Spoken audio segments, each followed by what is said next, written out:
जंगल का नियम साफ है, जो कमजोर है वो खत्म हो जाएगा। ये ब्लैक स्टार्स का इलाका है और जो कोई भी इसकी सीमा में घुसने की गलती करता है उसे इसकी भारी कीमत चुकानी पड़ती है। आज एक बंदर ने यही गलती कर दी। उसे न सिर्फ मारा गया बल्कि टुकड़ों में काटकर खा भी लिया गया। ब्लैक स्टार्स आमतौर पर फल, पत्ते और कली खाते हैं, लेकिन जब जंगल में खाने की कमी होती है तो वे शिकारी बन जाते हैं। इस वक्त एक झुंड जंगल में घूम रहा है। जैसे ही उन्हें शिकार की आहट मिलती है, पूरा ग्रुप साइलेंट मोड में चला जाता है। कोई भी आवाज नहीं, कोई भी हलचल नहीं। उनकी नजर ऊपर बैठे बंदर पर है। आकार में वह ब्लैक स्टार से आधा है और इतनी फुर्तीला कि पेड़ की सबसे ऊंची टहनी पर आराम से बैठ सकता है। लेकिन उसे पकड़ने के लिए सिर्फ ताकत नहीं बल्कि सोची समझी रणनीति की जरूरत होगी। टीम के हर सदस्य की एक खास भूमिका है। सबसे आगे अटैकर यानी हमला करने वाला है, जिसकी गहरी नजरें पहले ही अंदाजा लगा लेती हैं कि बंदर किस तरफ भागेगा।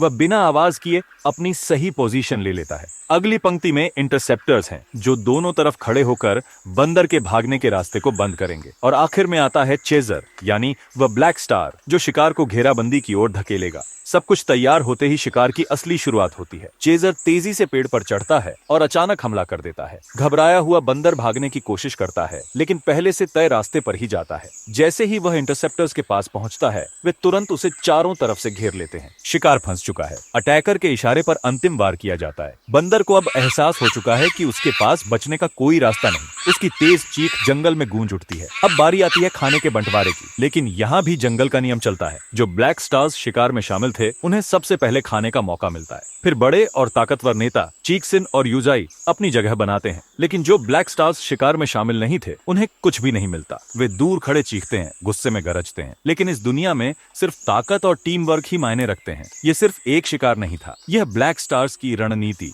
समझदारी और एकता का सबूत था। इन्होंने साबित कर दिया कि जंगल में सिर्फ मजबूत ही नहीं बल्कि चतुर और संगठित रहना भी जरूरी है।